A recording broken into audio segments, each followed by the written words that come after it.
simplemente por presentarnos. Vale, sí, que empiece ya a grabar. Bueno, ya por presentarnos, ya os he dicho, Miguel Ángel y Rafa son los dos secretarios provinciales del PSOE, de Cáceres y de Badajoz. Ascensión es la secretaria de Organización de la Comisión Ejecutiva Regional. Isabel es la portavoz de la Comisión Ejecutiva Regional del PSOE y Blanca es de la Ejecutiva Provincial de Cáceres y ha estado en el comité de campaña como una de las responsables, ¿no? Agradeceros la reunión. Yo creo que si algo nos dijeron los ciudadanos en el día de las elecciones es que se inicia un tiempo nuevo en el que hay que hablar y hablar mucho. Yo creo que eso no puede ser, no solo no puede ser malo, sino todo lo contrario. Y creo que además que hay que intentar hablar sin que necesariamente sea, digo ahora o en el futuro, siempre buscando un fin, sino sencillamente que los ciudadanos nos han dicho que compartamos la política de manera distinta como se ha hecho hasta ahora, ¿no? Por eso agradezco la posibilidad de reunirnos y estaré siempre abierto en el futuro a que lo podamos hacer en tantas ocasiones como así lo necesitemos, ¿no? A mí me gusta mucho hablar siempre antes de que las cosas estén hechas, ¿no? No me gusta nada la política de los hechos consumados y, por tanto, si los ciudadanos nos han dicho que nadie tiene mayoría para poder hacer una ley, nadie puede hacer leyes sin que previamente se haya hablado, ¿no? Y las cosas hay que verlas previamente. Ya habrá que articular fórmulas en un Parlamento de 4 fuerzas como el que tenemos, a ver cómo lo hacemos, pero en el bien entendido de que no se trata de traer las cosas aquí para conformar solamente mayoría, sino para priorizar qué entendemos que es lo que Extremadura necesita en estos momentos, ¿no? Y ahí, si me permitís, también, antes de entrar en cualquier otra propuesta, una serie de reflexiones globales, ¿no? Hemos vuelto a saber hoy las listas del paro y se ratifican los problemas, ¿no? Tenemos básicamente 3 problemas. Uno es la alta tasa de paro, otro es la alta tasa de precariedad laboral de los que han encontrado un trabajo, es decir, la media de los 4.000 y pico que han encontrado empleo en los últimos meses, pues va a estar en el torno de los 10 días de trabajo y de los salarios de 230 euros. Es decir, hay un problema que es el paro, hay otro problema que es lo que no estando en el paro están como si lo estuvieran porque están en situación de exclusión social en el ámbito de la precariedad laboral. Y hay un tercero que a mí me va preocupando, se lo comentaba antes a los compañeros y a las compañeras, progresivamente cada día más. Y es cómo va aumentando y a qué velocidad el porcentaje de parados que no tienen ninguna prestación. Y ya estamos en el 46%, casi la mitad de los parados ya no tienen ninguna prestación. Y además la media nuestra va muy en línea con lo que es la media española. Y digo esto porque como médico que soy, siempre me ha gustado mucho valorar primero el diagnóstico para saber qué parte de la enfermedad es la que empezamos tratando. Y yo creo que esta es una parte importante. Es decir, la gente que se está quedando fuera de prestaciones tiene que ser necesariamente objeto de un trabajo muy específico en los próximos meses, ¿no? En su día hicimos un plan de empleo social, vertiendo recursos de las diputaciones provinciales, de los ayuntamientos y de entonces las obras sociales de las cajas de ahorros para intentar meter a la gente en el circuito de las prestaciones, porque cuando tú los vuelves a meter en el circuito de las prestaciones, automáticamente no solo le estás llevando esperanza a su vida, sino que de alguna manera le estás garantizando no solo el año de contrato, sino probablemente 2 años de su vida con un cierto margen de esperanza, ¿no? Y habrá que simultanear, por tanto, medidas de estímulo de la economía que permitan que la iniciativa privada genere empleo con medidas de empleo social a través fundamentalmente de los ayuntamientos, que son los que mejor conocen la realidad para poderlo llevar a cabo, ¿no?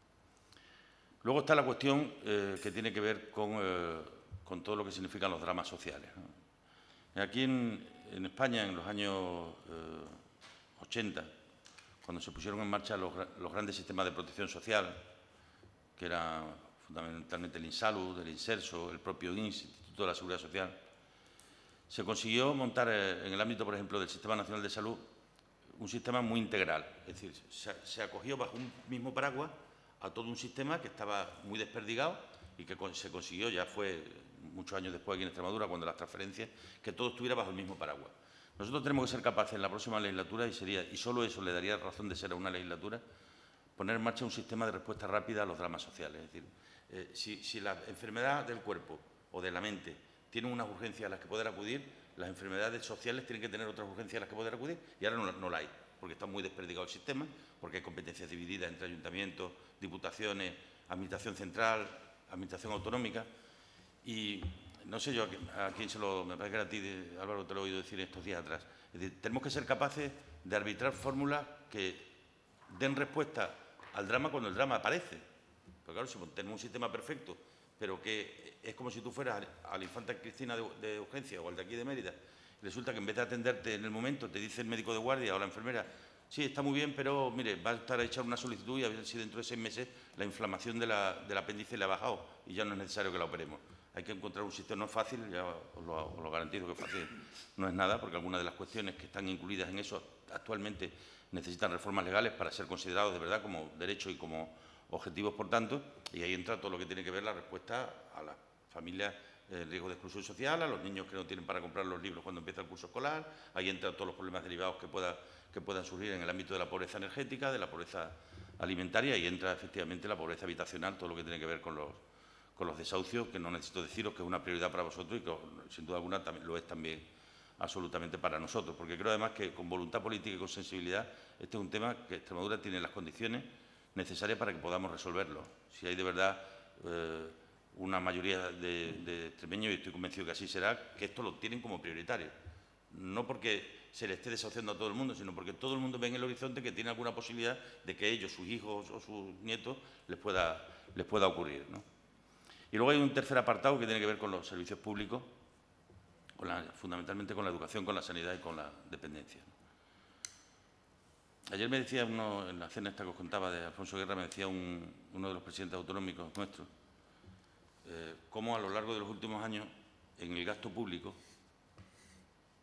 que hasta entonces pues la sanidad y la educación podían estar en el entorno de un 55, un 60% del gasto, cómo a lo largo de los últimos años, como consecuencia de la caída de ingresos que se han producido por razón de la crisis, la parte que hay de gasto público que hay que destinar a educación y sanidad ha ido creciendo hasta el punto que en muchos casos está cercana ya al 80%.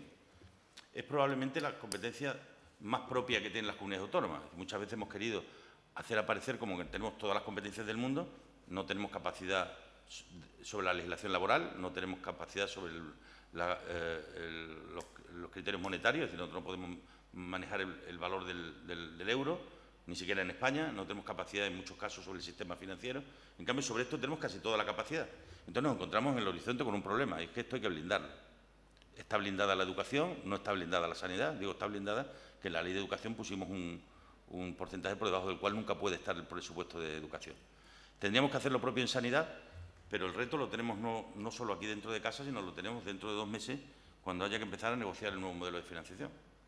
El nuevo modelo de financiación, sí que ahí os pido, con independencia de lo que vaya a ocurrir en la investidura, sí o no, sí, ahí tenemos que estar muy unidos, porque es que nos jugamos, Extremadura se juega en el nuevo modelo de financiación, se juega probablemente gran parte de su futuro en los próximos años, sobre todo en educación y sanidad. Y deberíamos, en ese ámbito, pedir de verdad que no aceptemos ningún modelo de financiación para Extremadura. Nadie nos puede obligar a aceptar algo que no queramos, ¿eh? Nadie nos lo puede imponer. Pero deberemos tener claro que no vamos a aceptar ningún sistema de financiación que no nos permita mantener los niveles de educación y de sanidad que entendemos que esta región necesite. Y esos mensajes los tenemos que empezar a dar desde ya, porque desde Valencia se están mandando mensajes diferentes, desde otras comunidades que dicen que estamos sobrefinanciados, que existe una gran diferencia entre los que aporta y lo que recibe cada uno en relación con los demás, y nosotros tenemos que dejar muy claro, nosotros hablamos de personas, no solo de dinero, y hablando de personas tenemos que defender un modelo de financiación que permita que la educación y la sanidad estén blindadas, porque en una tierra como la nuestra, con el nivel de dispersión que tenemos, con la pirámide poblacional que tenemos una necesidad de recursos sanitarios que están por encima de la media. Es así. No vale igual concentrar todos tus recursos en una comunidad como Madrid o en comunidades autónomas donde la mitad de la población vive en sus capitales de provincia, que aquí, que apenas un 30% de la población vive en las ciudades de más de 20.000 habitantes y el resto viven dispersas a lo largo y ancho de toda la región, y los costes sanitarios de eso son evidentes, ¿no? Y en el ámbito educativo igual. Yo es que creo que a la educación le tenemos que dar un impulso de verdad, porque creo que es lo que nos puede hacer cambiar el destino de las cosas. Si somos capaces de tener la mejor educación posible, la escuela pública será algo apetecible para la gente y los poderes públicos a todos los niveles invertirán. Si esto no lo creemos bien y creemos que es simplemente un salir del paso, pues difícilmente así será, ¿no? Pero creo mucho en ese ámbito, ¿no? Os quería hacer estas 3 reflexiones para que creo que vayamos centrando cuestiones sobre las que donde están los problemas de la gente. En el trabajo, en los servicios que recibe y en la lucha contra la exclusión social y la respuesta contra la desigualdad y contra la pobreza. Que a mí no solo no me importa nada utilizarla, sino que es que creo que la tenemos que incorporar al lenguaje en este Parlamento, porque la legislatura pasada costaba hablar de pobreza aquí, o no éramos muchos los que hablaban de pobreza. Cuesta hablarlo, pero esa es una realidad que existe. España ha pasado de ser un país de una gran clase media a ser un país dual de nuevo, donde hay acomodados y hay no acomodados. Si quieren que le llamamos así, si no le llamamos ricos y pobres, pero donde esa es la realidad con la que estamos conviviendo y sobre la que tenemos que hacer todo un esfuerzo para intentar dar la respuesta, ¿no? En la medida en la que logremos que blindemos determinados servicios públicos, creo que será una enorme tranquilidad para nosotros. Luego, para mí, que he estado tantos años en la sanidad, me produce mucha preocupación el ver algunas de las cuestiones, de las informaciones que me están llegando de Extremadura y de fuera de Extremadura, porque el Sistema Nacional de Salud al final es uno. Un gran deterioro de la sanidad en la Comunidad de Madrid a Extremadura le afecta, indiscutiblemente, porque hay determinadas patologías que aquí nunca vamos a tratar, no porque no queramos, sino porque no debemos, porque te tiene que tratar el mejor, y el mejor no puede ser el que opera uno todos los años, tiene que ser el que opera 100 de esa misma cosa, ¿no? Por lo tanto, el deterioro que está habiendo, no os oculto que me preocupa y, de luego, aquí tenemos que dar una respuesta grande. No he tocado aquí el tema, ni luego en la documentación que os vamos a dar de nuestras principales propuestas, el tema de las cuentas, hasta que no lleguemos y sepamos qué cuentas nos encontramos. No lo sé. Yo no sé cuál va a ser el nivel. Sabéis que había un nivel de déficit del 2,45 al finalizar el año pasado, que había una deuda reconocida de 3.100 millones de euros, pero no sé esa situación a 30 de junio cuál va a ser. Hemos pedido al Gobierno que nos haga llegar el informe de transición al que obliga la ley y que aprobaron la semana antes de las elecciones, pero estamos a la espera de que nos lo hagan llegar, que yo creo que lo deben de hacer llegar al conjunto de fuerzas políticas que hemos tenido representación parlamentaria.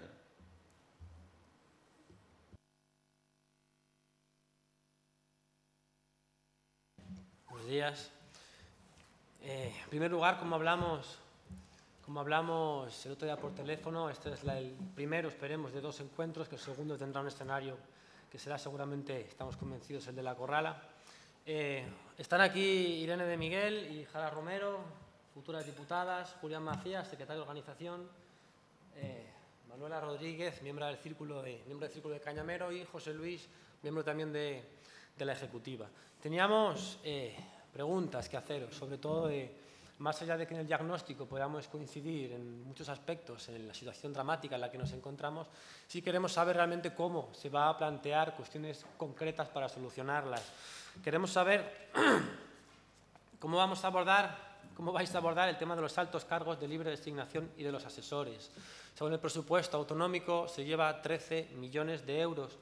El tema de los sueldos de diputados, así como el del presidente. No entendemos que ninguna persona, ninguna familia necesita 80.000 euros anuales para poder vivir con dignidad. Queremos hablar de la radiotelevisión pública extremeña. No queremos que ahora salga el PP y llegue el PSOE y ese sea todo el cambio que tengamos. Queremos hablar de un cambio de estructura y de relación entre los órganos dentro de la radiotelevisión pública extremeña. Pobreza energética, ¿estamos de acuerdo? ¿Hasta qué punto el PSOE tiene margen de maniobra toda vez que tiene expresidentes y exministros dentro de consejos de administración de grandes empresas energéticas? Desahucios, queremos concreción. Queremos saber qué medidas concretas se van a tomar si seguimos tratando y teniendo cuentas con bancos que desahucian, si vamos a aplicar y cumplir con aquellas sentencias que nos condenan por estar vulnerando derechos humanos, a dejar a la gente en la calle sin alternativa habitacional. Y queremos también saber, entre otras cuestiones, qué va a pasar con esos más de 3.000 millones de euros de deuda financiera. ¿Cuál es el plan que llevan? Necesitamos nosotros y los extremeños y las extremeñas conocerlo de primera mano, así que sobre todo queremos escuchar.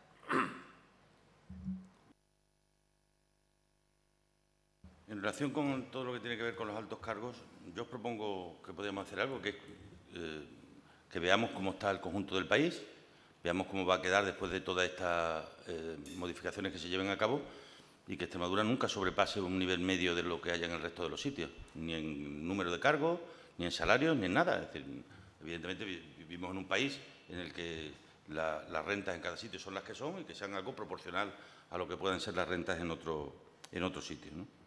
Respecto al salario de los diputados, es un tema que habrá que afrontar aquí en la mesa del Parlamento y, por tanto, es un tema sobre el que tendremos que hablar.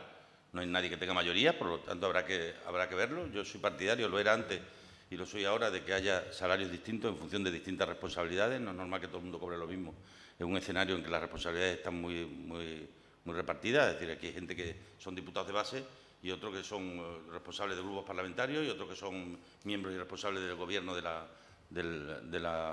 Asamblea, ¿no? Respecto al número de altos cargos, igual. Yo no tenía inconveniente ninguno que nos sentemos y veamos cuáles de ellos pueden ser prescindibles. Es verdad que ya, tanto en la última etapa mía de Gobierno como en este Gobierno anterior, ha habido una reducción de altos cargos. No sé, ni os puedo hablar de personal de confianza ni de libre designación, porque no lo sé, no sé lo que nos vamos a encontrar. Cuando lleguemos os lo diré. Si os diré que yo tengo pensado hacer una importante reducción de los mismos en el ámbito de presidencia, que son los que sí conozco, en relación con lo que yo conocía y lo que había y lo que pueda haber después, ¿no? Respecto a la radio y televisión pública, yo tengo intención, en primer lugar, de que la presidencia, que la Dirección General de Radio y Televisión sea elegida por concurso público, es decir, renuncio a que seamos nosotros los que la elijamos. Me gustaría que en el Consejo de Administración de la tele estén todas las fuerzas políticas con representación parlamentaria, que haya un representante de los trabajadores también en el Consejo de Administración. Me gustaría que los cargos intermedios de la televisión fueran fundamentalmente ocupados por trabajadores y trabajadoras de la casa. Creo que hay gente de valía en la misma. Y me gustaría también que los periodistas y las periodistas de radio y televisión pública pudieran tener presencia también en el ámbito de las tertulias y de luego no seré yo el que me ocupe ni me preocupe, ni nadie que tenga que ver con el Gobierno, si yo soy su presidente, quien contrata a la televisión para hacer unas determinadas tertulias u otras, ¿no? Y luego se pondrá en marcha un consejo de informativos que será el que marca la línea editorial de la casa y no las llamadas telefónicas de nadie ni desde nadie, ¿no? La pobreza energética, la lucha contra la pobreza, desde luego a mí me trae al pairo los socialistas que puedan estar, no me afectan en absoluto, los socialistas que puedan estar en ningún sitio. Sí digo que yo no estaré nunca y de mí respondo, los demás que respondan ellos, pero desde luego me es absolutamente indiferente. Si lo que tenga que hacer lo haré, porque yo no estoy aquí para defender los intereses de nadie, sino para defender los intereses de los que han hecho que estemos aquí. Nosotros queremos aprobar una ley de mínimos vitales que tiene un coste en torno a los 12 millones de euros. 12 millones de euros que saldrán, entre otras cosas, de reducir parte del presupuesto de esta casa en la que estamos, de reducir parte del presupuesto de gastos en cargos y en personal de confianza de la Junta, que saldrá de suprimir el Consejo Consultivo de Extremadura, es decir, que saldrá de donde puede salir, es decir, de donde está el dinero. Y para garantizar los 6 kilovatios día y 100 litros de agua potable a aquellas personas que entendemos que en este momento no pueden hacer frente, me gustaría que lo pudiéramos hacer para tenerlo preparado para el próximo invierno. Si así lo entendierais, podríamos hacerlo vía un decreto legislativo que aprobara el Gobierno, previamente pactado con quienes se sumaran a ello, para que los plazos corrieran más rápido y lo pudiéramos tener todo en marcha para que en el mes de noviembre pudiéramos tirar ya de su aplicación. Respecto a los desahucios, yo estoy preparando un documento que, si alcanzamos acuerdos, no tengo inconveniente ninguno en que sea un documento conjunto, para que el primer día de la presidencia yo pueda llamar a los presidentes de los bancos y decirles que quiero verlos la semana siguiente, para decirles que aquí se han terminado los desahucios. Para decirles que aquí se han terminado los desahucios como se dicen las cosas de quien tiene la fuerza de los votos. Yo os puedo asegurar, porque tuve 4 años de presidente, que los votos te dan mucha fuerza. Y entonces, decirle que aquí se han acabado los desahucios es decirle que se han acabado los desahucios de aquella gente que no pueda pagar. Evidentemente, si hay una persona que pudiendo pagar no paga porque no le da la gana, evidentemente tiene que recaer sobre ellos el imperio de la ley, ¿no? Y eso se puede hacer por las buenas o por las leyes. Por las buenas, dialogando. Yo enviaré un proyecto de oficina de intermediación que ha funcionado muy bien en otras comunidades autónomas y ha permitido aliviar el 70 o el 80% de los desahucios, pero si habría que dar un paso más, iríamos a dar un paso más a través de una ley de emergencia social de la vivienda que permitiera pues tomar decisiones en el caso de que esas entidades financieras se empeñaran en seguir hacia adelante con los desahucios. No tengo inconveniente en entrar a hablar qué decisiones se pueden tomar desde la Administración con aquellas que hagan o se olviden de lo que para nosotros es fundamental, que es la vida de la gente. Defiendo que el desahucio no es solo que te echen de tu casa, sino que te están echando de tu vida, y por esa razón también me planteo el que pongamos en marcha pues todo lo que permita acabar con esa realidad y que al final de esta legislatura Extremadura sea una comunidad autónoma en la que se hayan acabado los desahucios de las personas que no pueden pagar, ¿no? Y estoy absolutamente convencido y persuadido, además, que lo vamos a lograr, porque yo no voy a permitir que en este país haya habido dinero para rescatar a los bancos y no haya dinero para rescatar la vida de la gente. Respecto a la deuda es, en términos absolutos y en términos relativos, en términos absolutos ha crecido mucho. Yo creo que si le sumamos a la deuda lo que también es deuda, pero no aparece como tal ahora, pero tendrá que aparecer necesariamente en algún momento, que es el Fondo de Liquidez Autonómica y el Plan de Pago a Proveedores, es decir, lo que el Gobierno de España, lo que Montoro ha pagado en nombre de la Administración Autonómica, eso ahora saldrá dentro de mes y medio, 2 meses, incorporado a nuestra deuda, a ver a cuánto asciende, ¿no? Yo espero que siga estando por debajo del 20% de nuestro Producto Interior Bruto, lo cual estaremos muy por debajo de la media española en términos de deuda, pero tenemos que ser conscientes de que eso, en el momento en el que el precio del dinero aumenta, nos condicionaría muy seriamente las políticas públicas. Es decir, mientras el precio del dinero esté como está ahora mismo Draghi, inundando de euros a todos los mercados, y el precio del dinero está por debajo de cero, pues la deuda se paga en términos razonables. En cuanto repuntara eso, condicionaba, desde luego, nuestro país, un país con 100% de deuda respecto de su PIB. Nosotros estamos en el 20, España está en el 100, nosotros aquí en el 20. No obstante, es que estábamos en el 10 al inicio de la legislatura. O sea, que el último año mío, cuando acabó el año 2010, el último año de mi entera responsabilidad, estábamos en el 10% de deuda y la vamos a acabar casi en el 20%, ¿no? Lo cual significa que se ha duplicado, a pesar de que ha habido recortes, cosa que tampoco entiendo, por cierto, del todo, ¿no? Esto un poco precisándote cuestiones, estoy dispuesto a precisar las que necesitéis más, porque son temas que los tenemos muy trabajados.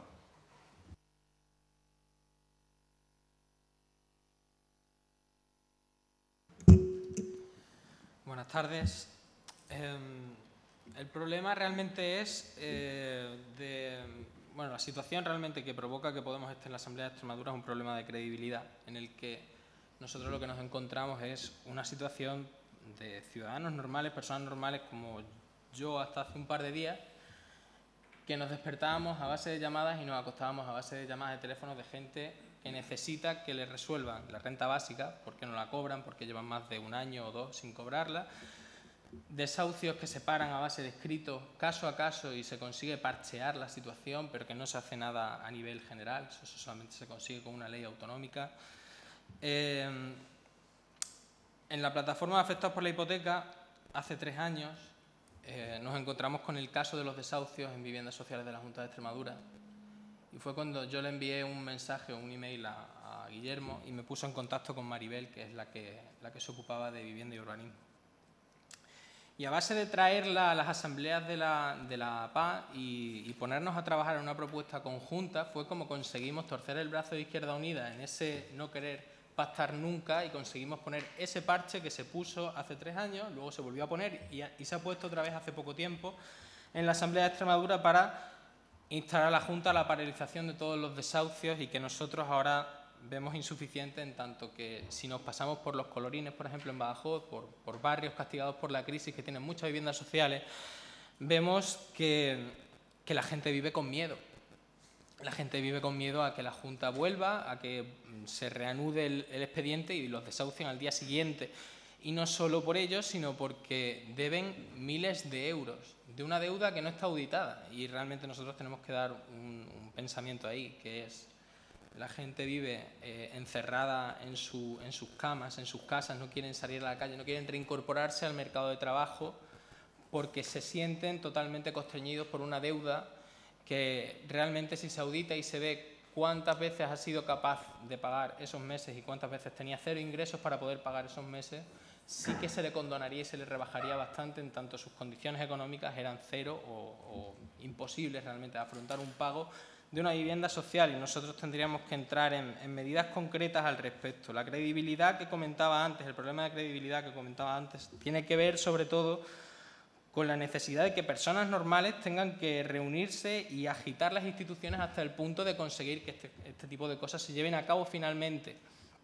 Como en la Asamblea de Extremadura el PSOE no conseguía torcer el brazo de Izquierda Unida hasta la paralización de los desahucios y cómo no se ha conseguido en otras medidas como la renta básica para poner un poco orden en ese batiburrillo que tenían montado a nivel institucional, en el que, por supuesto, hace falta gente en servicios sociales o incluso una transferencia de la renta básica de servicios sociales a empleo para que se pueda llevar a cabo como una prestación por desempleo más, porque realmente es el final de las prestaciones por desempleo, la renta básica. Con gente como yo vivo en Badajoz y veo que hay 11 trabajadoras sociales para 150.000 habitantes. Dentro de ellos, pues miles de familias que están en riesgo de exclusión social y que se encuentran beneficiarias de una renta básica que nunca llega o que llega como el Guadiana. Encuentran realmente una situación que les frena bastante. Y, por supuesto, la imposibilidad de poner en concepto de que se realiza el pago por renta básica, que solo figure Junta de Extremadura, la hace embargable cuando no lo es. Es inembargable por ley, muchas veces aparece y desaparece como el Guadiana, este mes sí me pagan, este mes no me pagan, etcétera, y el mes que le pagan, el atrasado y viene la Administración y le mete un embargo y le quita el 30% de lo que sobra, desde 650 hasta arriba. Por deudas de viviendas sociales. Realmente es una forma de autocobrarse que limita muchísimo y sume a las familias en una depresión, porque se encuentran con que no tienen forma de salir. No hay forma de salir, no hay forma de ver una segunda oportunidad, y nosotros comprendemos que las segundas oportunidades suponen implícitamente y obligatoriamente empezar de cero. En el caso de pobreza energética, por supuesto, puede ir vinculada. Nosotros lo hacemos en el Plan de Rescate Ciudadano y lo tratamos como un todo para la gente que está totalmente sin recursos, que no tengan vivienda social, que no tengan prestaciones y que necesiten las dos cosas. Nosotros tenemos que garantizárselas, y tenemos que garantizárselas a través de un plan que integre tanto la cobertura de vivienda social como la renta básica, como un porcentaje que no exceda el 30%, tanto para la vivienda como para el tema energético, la luz, el agua y el gas. Entonces, a la hora de oponerse a los bancos y sentarse, por supuesto que contaría con nuestro apoyo. No sé hasta qué punto. Yo propongo algo más. Yo no tengo inconveniente que el que quiera de la Asamblea que venga conmigo a hablar con ellos, ¿eh? O sea, que vayamos juntos. O sea, que esto no es un tema... nos tienen que ver sobre esto, que esto no es un tema de un tío, de un presidente solo, que esto es un tema de la sociedad en su conjunto, ¿no? Nosotros hemos adquirido, por desgracia, muchísima experiencia negociando con bancos en estos 3 años. Es algo que odiamos hacer, pero tenemos que hacerlo. Y a base de entrar en los bancos ya saben quiénes somos, ya saben cómo somos, ya saben qué precedentes les vamos a invocar para llegar a qué medidas, para qué casos y situaciones. Y realmente nosotros tenemos bastante avanzado en eso y bastante legitimidad ganada a pulso a base de negociación tras negociación, como hormiguitas realmente, parche a parche. Nosotros queremos algo más que lo que Maribel nos remitió hace poco tiempo y que había sido vetado por el PP a vuestra propuesta en la Asamblea, porque realmente no llega a cubrir todo el espectro de casos y problemas que nosotros nos encontramos muchas veces de gente que está en la condición de más extrema pobreza en las ciudades y en los pueblos de Extremadura. Para ese tipo de cosas va a encontrar, por supuesto, nuestro apoyo y nuestro trabajo conjunto, porque nosotros lo que queremos realmente es darles la oportunidad. Venimos de una situación en la que todavía resuenan las palabras del último debate sobre el estado de la región, en el que usted fue presidente, en el que se enorgullecía de haber llevado las políticas conjuntas y consensuadas con el Partido Popular cuando no era necesario, cuando usted tenía mayoría absoluta.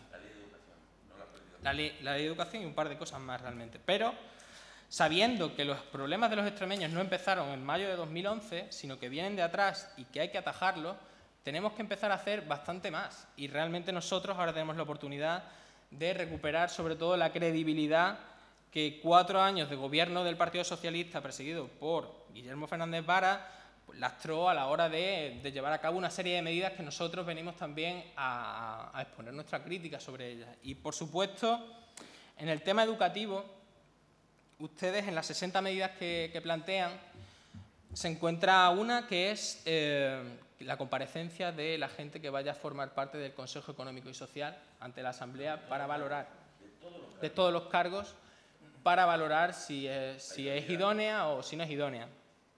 El Consejo Económico y Social necesita una apertura aún más porque ahora mismo está sobre representado por el mundo empresarial, que incide demasiado en las políticas ahora con la ley de educación en qué va a hacer la universidad con sus universitarios y para qué los está preparando realmente. Ahora nos estamos encontrando con una universidad que responde a la demanda del mercado. Estoy de acuerdo. Necesita además ser paritario. Y necesitamos tanto paridad como una apertura que incluya más factores sociales y que disminuya un poco la presencia del mundo empresarial, que bastante implica a la toma de decisiones, al Consejo Económico y Social, que tiene demasiadas veces la última palabra en las decisiones. Ahora es cuando tenemos que trabajar en ello y, por supuesto, si nosotros partíamos de un escenario de poca credibilidad por los hechos consumados, a partir de ahora, sobre unos hechos que demuestren que ustedes están por la gente y vamos a trabajar en ello, por supuesto nosotros no tenemos ningún problema en trabajarlo juntos.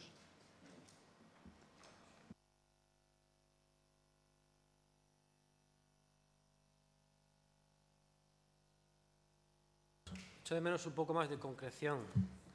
Sueldo del presidente, ¿qué va a pasar? Porque hay que hablarlo en la Cámara, también el de los diputados. Hay que hablar con las entidades financieras, hay que hablar... que falta un poco más de concreción, quizás, sobre todo en lo que sí que tenemos margen de maniobra, como puede ser... Álvaro, ya te he dicho que yo no voy a ser de los que más gane, ni tampoco de los que menos. O sea, creo que la dignidad de los cargos públicos tiene que ser. Decidimos entre todos que así sea, lo vemos, lo estudiamos y lo analizamos. Yo no estoy aquí para ganar dinero, ¿verdad? Probablemente de médico ganaría más dinero que de presidente, pero realmente no es para mí eso un problema, no va a ser ese un problema, te lo puedo asegurar. Y creo además, y lo he dicho antes, que bien haríamos aquí en el Parlamento de establecer distintos salarios en función de distintas responsabilidades y de distintas tareas, porque hay muchas tareas en el Parlamento. Y hay gente que puede estar de diputado a pie, pero que puede tener responsabilidades de comisiones que le exigen mayores niveles de trabajo, y todo eso regular, no todo es blanco ni es negro, hay toda una gama de matices enormes sobre los que hablar. Auditoría de la deuda. Yo no tengo ningún problema con la auditoría de la deuda. Pero vamos a ver, que aquí en el Parlamento podemos hacer en la Comisión de Presupuestos lo que queramos. Un último apunte. Hay sucesos que nos preocupan muchísimo. Y hace poco, el domingo pasado de las elecciones, al menos en Piornal, hubo unos hechos que fueron lamentables y que están denunciados a la Guardia Civil. Efectivamente, a la salida del recuento el domingo en Piornal, un grupo de 50, 60, 70 personas que ondeaban banderas del PSOE, entre ellos había caras reconocidas del PSOE, estuvieron zarandeando y maltratando a un compañero que venía de hacer el recuento. Yo no le he contestado a fecha de hoy, vamos, me acaba de mandar un mensaje hace 10 minutos, no le he contestado todavía porque estoy haciendo indagaciones, estoy preguntando. En cualquier caso, hay una denuncia judicial puesta, él habrá dado testigo. Yo evidentemente no voy a aceptar ni a tolerar nunca que eso sea una conducta, y si hubiera alguna responsabilidad, como partido tomaríamos las decisiones oportunas, sin duda alguna. Por cierto, ahora que he hablado de elecciones, una de las cuestiones que nos he dicho, pero creo que estaríamos bien, y no contra nadie, bien, quiero que sepáis que no lo digo contra nadie, porque cosas malas en muchos sitios se han hecho con el tema del voto por correo en este país. Tenemos que acabar con las cosas que están ocurriendo. Yo creo que aquí en el Parlamento hay que hacer una comisión de investigación, una comisión no permanente, que es destinada a dar una serie de recomendaciones que nos permitan que nunca más en unas elecciones haya ninguna sombra de duda sobre el voto de la gente. Y esto no es arrojarle nada a nadie a la cara, es decir, por el bien de la democracia, por la limpieza y por la transparencia, tenemos que, esto es tan sencillo como llamar a la gente, recomendaciones que nos digan, y probablemente haya que cambiar las leyes. Y tenemos que impulsar un cambio de la ley que no sea solo para saber cuántos diputados hay o cuántos están o no están liberados, sino también para profundizar en la democracia, y hay cosas de verdad que a mí no, de las que he visto a lo largo de estos meses y que pueden estar ocurriendo aquí y que han podido ocurrir en otros sitios. Una vez que se esclarezcan los hechos, exigimos una condena inmediata y pública de aquellas personas que sean miembros de su partido que hayan estado involucrados en algo parecido al esperpento que tuvo lugar el domingo en Piornal. Queremos saber qué ha pasado y una vez que sepamos qué ha pasado, no podemos consentir en un Estado democrático que se sucedan cosas como esas tan espantosas. Y estamos esperando a que hagan pública primero los nombres, las caras, cuando eso se conozca, y la condena. Él ha presentado una denuncia, habrá una investigación judicial. Efectivamente. Se llamará a los testigos y... Nos vemos en la corrala dentro de... ¿La semana que viene? Perfecto.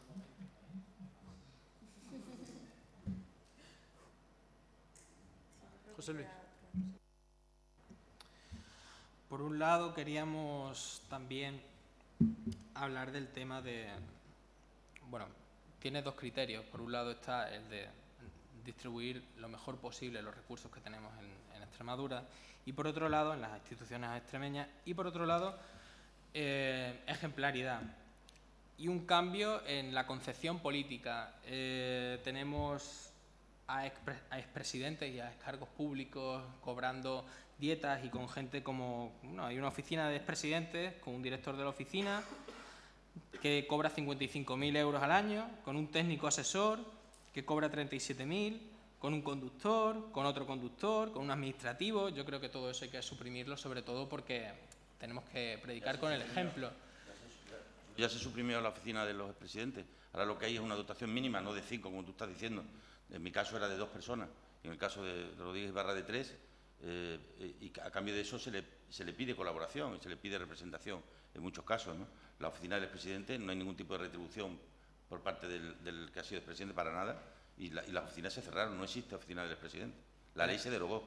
Es que tenemos que repensar sobre todo el tema de quien ha ostentado un cargo público y que ya no está realizando un servicio público. Si se le solicita para actos expresos, se le puede retribuir expresamente, pero una retribución... No, él no tiene ninguna retribución, ¿eh? De momento los datos que teníamos... La retribución es cero, cero, cero, no tiene ninguna retribución.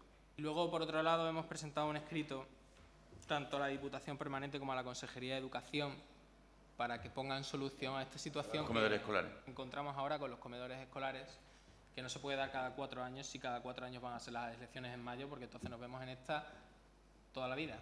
Y tenemos que hacer algo con respecto a esto, algo que a día de hoy sería un parche para este caso, pero una ley para evitar que esto ocurra en sucesivos periodos electorales. Yo así se lo trasladé ayer, a mí me llamó Manolo Cañada para contármelos, y lo que le trasladé al Gobierno fue que si jurídicamente no hay ningún impedimento, que pregunten a los servicios jurídicos, y si jurídicamente no hay ningún impedimento, resuélvase este problema, igual que se están resolviendo otras cuestiones en este proceso de transición, ¿no?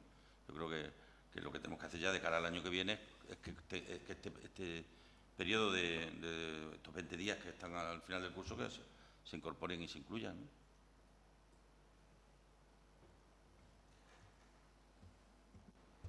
Yo creo que, sinceramente, nosotros venimos aquí a tenderos la mano para esa credibilidad que el pueblo extremeño necesita. Y el tema de los comedores escolares es algo que llevan 2 días los niños ya con hoy sin comer, entonces yo creo que no deberíamos de perdernos en burocracias y en demás disquisiciones. Pero que no está en nuestras manos, ni en las vuestras ni en las mías, resolverlo. Dentro de un mes sí, pero ahora no. A ver, el Estado de Derecho no me permite a mí, siendo diputado electo pero no presidente, ir a la Consejería de Educación y tomar una decisión. No lo puedo hacer.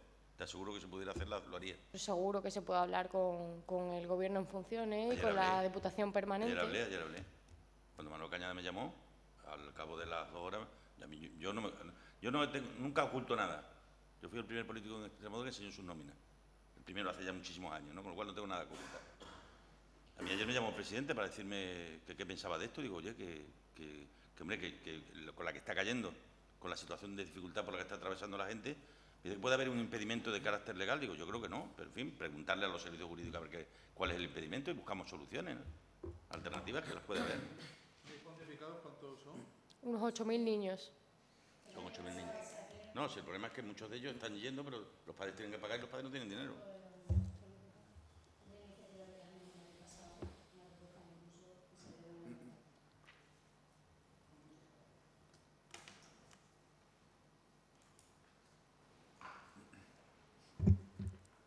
Sí, bueno, una cosa que ha quedado un poco, digamos que no ha salido todavía del tema, viene un poco en relación al encuentro que tuvimos con los círculos este fin de semana, y aparte de los temas que han salido, bueno, un poco estaba en el aire esa desconfianza digamos, a posibles acuerdos con el Partido Socialista aquí en Extremadura, porque realmente no sois nuevos, digamos que tenéis una trayectoria.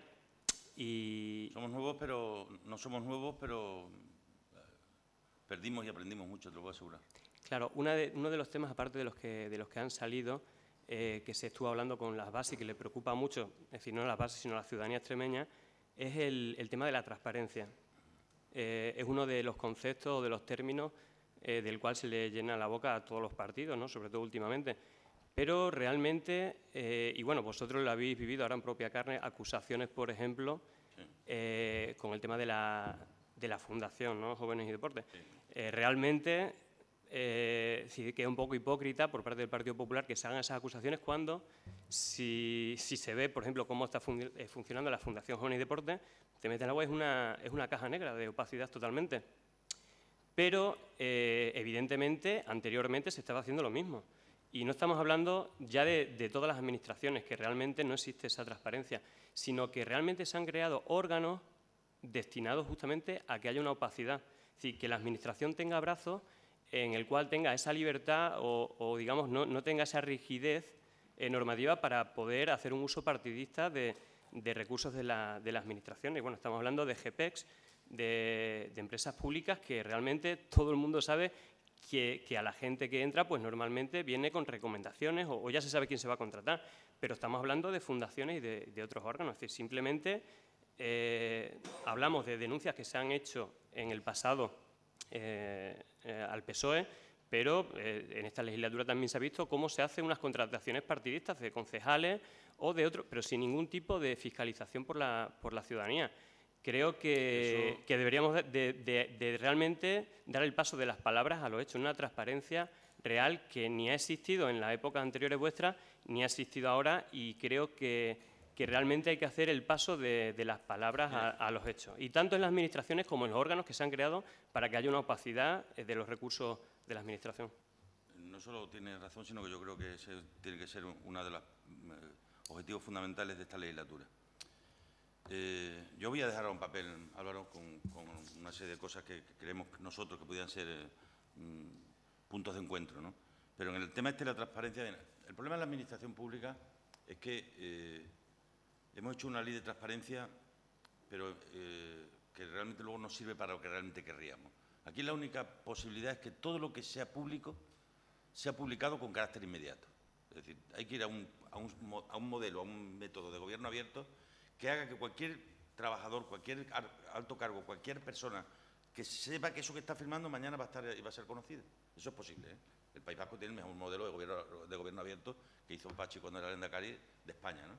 Y es posible hacerlo, además en formatos reutilizables, no en formatos PDF que luego no hay quien trabaje con ellos, sino en formatos que pueden ser realmente reutilizables. Pero tenemos el reparto de la publicidad institucional, Álvaro, que es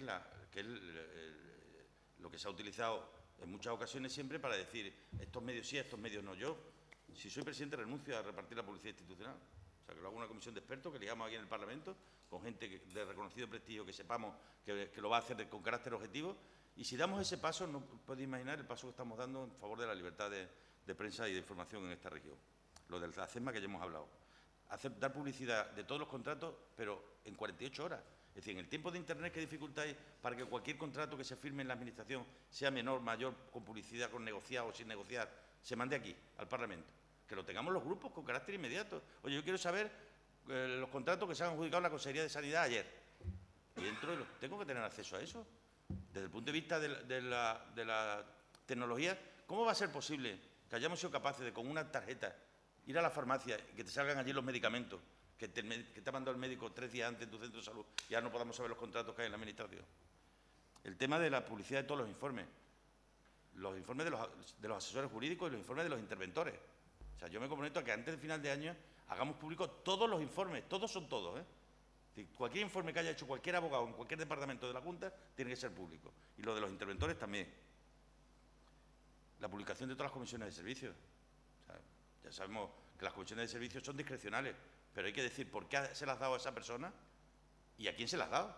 Y que sea conocido y público. El calendario de oposiciones. Tan complicado es decir, oye, va a haber oposiciones en los próximos 5 años en esta fecha. Y poner la Administración a trabajar para que sea así, porque aquí no puede haber cuerpos de opositores. Las academias están medio locas porque no saben, y esto afecta a miles y miles y miles de personas que están pendientes de presentarse unas oposiciones y que no saben cuándo van a ser, si van a ser del año que viene o del 2018. Yo creo que este tipo de cosas van a servir para ganar mucho en transparencia y otras que se nos puedan ocurrir. Yo no... Yo no soy de los que le echó las culpas a nadie cuando perdimos las elecciones en el 2011. Las perdimos porque hicimos cosas mal. Y yo hay cosas que pudieron hacer algunos de las que hasta me avergüenza. Pero, chicos, yo creo que después de 4 años tenemos la oportunidad de, conociendo también la Administración por dentro, de cambiar muchas cosas que seguramente si no la conociéramos también no sería tan sencillo, ¿no? Y yo celebro que esto que está ocurriendo hoy aquí ocurra. Hace 8 años, cuando yo salí elegido presidente, pues estas cosas no existían. Pues como tenía 38 diputados y no se llevaba aquello, éramos 2 fuerzas políticas, pues estábamos esperando que llegara el día de investidura y formar gobierno. Y ahora estamos pendientes de la política. Y estamos más pendientes de la vida de la gente que de nosotros. No estoy pendiente de quiénes van a ser los consejeros, lo que estoy pendiente es que seamos capaces de verdad de arbitrar fórmulas para que cuanto antes, cuando lleguemos, si puede ser un mes mejor que 3, resolvamos problemas urgentes que no pueden esperar. Que la gente no puede esperar, porque lo está pasando muy mal. Una buena forma de empezar a demostrar que estáis con la gente y no con los bancos es revisar todos los contratos con los bancos que desahucian por parte de la Junta de Extremadura y, por supuesto, no contratar nada con un banco que desahucia. No solo eso, sino además... Ya me gustaría además que tuviéramos muchos problemas de colocación de tesorería. Me temo que no. Iniciar investigaciones porque hay bancos que no cumplen el Real Decreto 6/2012 nunca. Se tiran años, como Caja Extremadura, que para resolver un Real Decreto 6/2012 se tiran... Yo llevo casos de más de 2 años. Y luego, Caja Rural, que ahí sí que tenemos más ámbito de acción. Creo que deberíamos de ponernos a investigar qué está pasando ahí dentro y por qué esas dilaciones indebidas y por qué tanta demora y por qué tanta opacidad. Yo no quiero sembrar sombras de duda sobre nadie. Lo que primero que quiero hacer es tener claro lo que queremos hacer, ir y contárselo a los bancos. Mira, estas son las reglas del juego. Y con estas reglas del juego con las que vamos a jugar. Y cuando son conocidas y sabidas, nadie se tiene que asustar. Estas son nuestras reglas del juego, las que ponemos en nombre de la gente que ha confiado en nosotros. Y pues, con estas reglas del juego son con las que vamos a jugar a partir de ahora y que cada uno sepa a qué atenerse, ¿no? ¿Alguna cosita más? ¿Día de la semana que viene?